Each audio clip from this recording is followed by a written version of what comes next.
Ndagusuhuje kandi nkwifurije kugira ibihe byiza. None turi ku itariki 3 z'ukwezi kwa karindwi 2023. Ni umwanya ukurikirana amakuru, ni amakuru aba yiriwe avugwa hirya no hino, by'umwihariko yanditswe mu bitangazamakuru. Njye nitwa Jean Bosco Kabayisenga, iyi ni Weya TV Show. Amakuru yacu araza kwibanda ku ngingo zikurikira. Justin Bitakwira wahoze ari minisitiri ushinzwe iterambere ry'icyaro muri Congo yashyize u Rwanda n'ibindi bihugu bitatu byo mu karere k'ibiyaga bigari mu majwi avuga ko ntacyo byafasha mu mutekano wo muri Repubulika Iharanira Demokarasi ya Congo. Ndaza kukubwira ko kandi u Rwanda rwahakanye amakuru yavugaga ko abasirikare bayo biciwe muri Mozambique. Turaza kunyarukira hanze aho mu gihugu cya Syria, muri Syria biravuga ko intambara yaba igiye kuba muri kiriya gihugu. Ni nyuma y'intambara ya Ukraine n'Uburusiya, yaba ari indi ntambara ikomeye izahungabanya ubukungu bw'isi. Nk'uko nabikubwiye, nitwa Jean Bosco Kabayisenga, iyi ni Weya TV Show. Urasabwa gukora subscribe kugira ngo ujye ubana natwe mu makuru dutambutse hano umunsi ku munsi. Muhaye ikaze ku buryo burambuye. Amakuru yacu reka tuyahere muri Congo. Justin Bitakwira wahoze ari minisitiri ushinzwe iterambere ry'icyaro muri Congo Kinshasa yashyize Kenya na Uganda mu gatebo kamwe n'u Rwanda, ashimangira ko ingabo z'ibi bihugu byombi nta gisubizo bizigera biha Repubulika Iharanira Demokarasi ya Congo ku bibazo ifite. Uyu mugabo usigaye ahagarariye ishyaka Union pour la Nation Congolaise mu nteko ishinga amategeko nk'umudepite yabitangarije mu kiganiro cyitwa Bosoro na Politiki gitambuka kuri televiziyo yitwa Bosoro.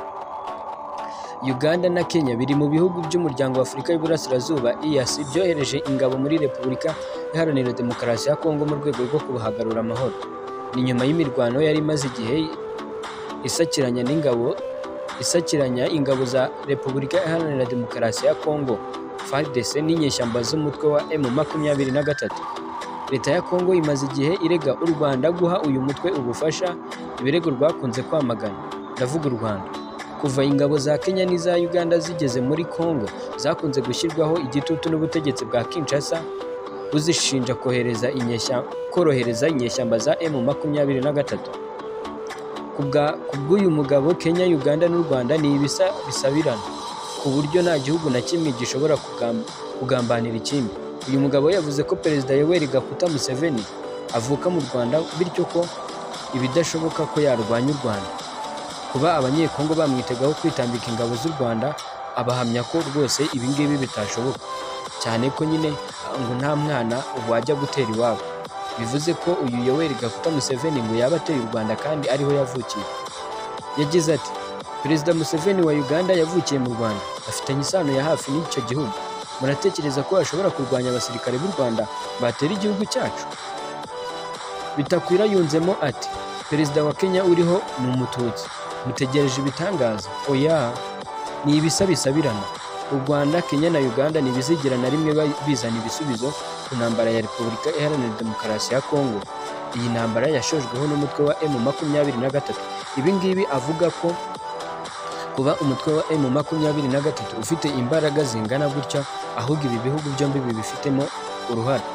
Justin Bitakwira yavuze ko ibi mu gihe Perezida Felix Antoine Tshisekedi wa Congo mu minsi yashize yashinze ingabo za East African Community kunanirwa gukora ubutumwa bwazizanye muri Congo mbere yo guca amarenga y'uko ashobora kuzirukana. Amakuru yacu reka tuyakomereze ku itangazo u Rwanda rwasohoye binyomoza amakuru yavugaga ko hari abasirikare ba Repubulika Iharanira Demokarasi, ntabwo ari aba Repubulika Iharanira Demokarasi ya Congo, ahubwo ni abasirikare ba RDF, Rwanda Defense Force. Ni ukuvuga ngo ni abasirikare b'igihugu cy'u Rwanda. Bikaba byavugwaga ko ibyihebe byabiciye muri Mozambique. Guverinoma y'u Rwanda yanyomoje amakuru y'uko hari abasirikare bo mu ngabo z'u Rwanda ibyihebe biheruka kwicira mu ntara ya Cabo Delgado mu majyaruguru ya Mozambique.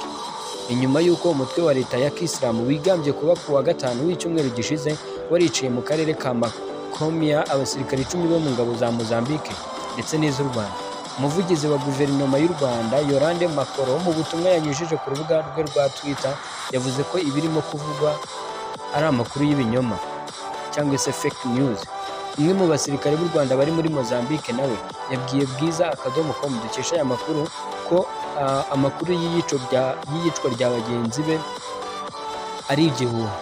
Kuva muri Nyakanga u Rwanda rwohereje abasirikari barenga 2,000 mu bikorwa byo guhashya ibyihebe byo mu mutwe w'iterabwoba wa Al-Sunni. Uyu mutwe uzwi nka Al-Shabaab yo muri Mozambique usanzwe ufitanye imikoranire na Islamic State yo muri Iraq ndetse na Syria. Kuva ingabo z'u Rwanda zigeze muri Mozambique zirukanye ibi byihebe mu ntara ya Cabo Delgado byari byarigaruriye ku buryo n'abaturage byari byarakwije imishwaro bamaze gusubira mu ngo zabo. Perezida Paul Kagame aheruka kubwira itangazamakuru ko kuva ingabo z'u Rwanda zagera muri Mozambique ikibazo biriya byihebe byari byarateje kimaze gukemuka ku kigero cya 80%. Ibi byaje nyuma y'amakuru yari yavuzwe ko Islamic State iri kwigamba kwica abasirikare barimo aba RDF. Inkuru yavugaga ko umutwe w'iterabwoba wa Islamic State wigambye ko ibyihebe byawo biheruka kwicira mu ntara ya Cabo Delgado abasirikare 10 bo mu ngabo z'u Rwanda ndetse n'iza Mozambique. Mu ntara ya Cabo Delgado u Rwanda ruhafite ingabo n'abapolisi boherejwe mu butumwa bwo guhiga ibyihebe byo mu mutwe wa Al-Shabaab. Uyu mutwe nyine uzwi nka Al-Shabaab yo muri Mozambique nk'uko nabikubwiye usanzwe ufitanye imikoranire hafi na Islamic State yo muri Iraq ndetse na Syria. Umutwe wa leta ya Kisilamu binyujije mu biro ntaramakuru byawo American News Agency watangaje ko bari abasirikare 10 barimo n'ab'u Rwanda wabishe kuwa 5 w'icyumweru gishize. Ni nyuma yo kugaba igitero ku birindiro barimo biherereye mu karere ka Makomia mu ntara ya Cabo Delgado nk'uko ubivuga. Hari amafoto y'ibikoresho bya gisirikare abangaba bagaragaje bavuga ko ari by'ingabo za RDF. Islamic State ivuga ko kiriya gitero ibyihebe byayo byanagifatiyemo umusirikare umwe wo mu ngabo za Mozambique. Yaba RDF cyangwa se FARDC igisirikare cya Mozambique ntabwo ntumwe wigeze wemeza ko aya makuru ari ukuri. Amakuru yacu reka tuyakomereze muri Syria ndetse na Israel. Intambara hagati ya Israel na Syria iri gututumba ndetse guverinoma ya Syria yatangaje ko yabashije gupfubya ibisasu byinshi byo mu bwoko bwa misile yari yarashweho na Israel. Igisirikare cya Israel cyavuze ko kimwe mu bisasu byarashwe na Syria cyaturikiye mu kirere cyayo mu rwego rwo kwihimura nayo igahita isuka urufaya rw'ibisasu kuri Syria. Hashize igihe impande zombi zirasana muri ubu buryo ubushotoranyi bushingiye ku kutavuga rumwe kuri Iran ishaka gukorana na Syria ibintu Israel idakozwe. Intambara hagati ya Israel na Syria iri gututumba mu gihe hari indi imaze iminsi ihangayikishije isi ihuza Uburusiya ndetse na Ukraine. Haramutse habayeho kwambikana hagati ya Israel na Syria byaba ari ibibazo byiyongereye mu bindi kuko byagaragaye ko intambara nk'izi zisiga ingaruka zigera ku bihugu byinshi bitandukanye. Abashakashatsi benshi by'umwihariko abahanga mu bya politike bakomeje kugaruka ku kuba kwiyongera kw'intambara ku isi bigomba kuba bituma imibereho ya muntu igorana, yaba ibijyanye n'ibiciro, ubukungu muri rusange, byose ngo bigomba kuba biba ikibazo gikomeye ku isi cyane. Ntabwo ari muri Syria cyangwa se muri iyo Israel gusa, ntabwo ari muri Ukraine cyangwa mu Burusiya gusa, ahubwo ngo ni ku isi hose. Aya ni amakuru uri gukurikirana kuri Weya TV Show. Nitwa Jean Bosco Abayisenga, kumyubane natwe mu biganiro dutambutse hano umunsi ku munsi. Wibuke gukanda ku nzogera ya subscribe kugira ngo wowe ujye wakira amamenyesha mu gihe cyose dushyizeho inkuru. Ndagushimiye.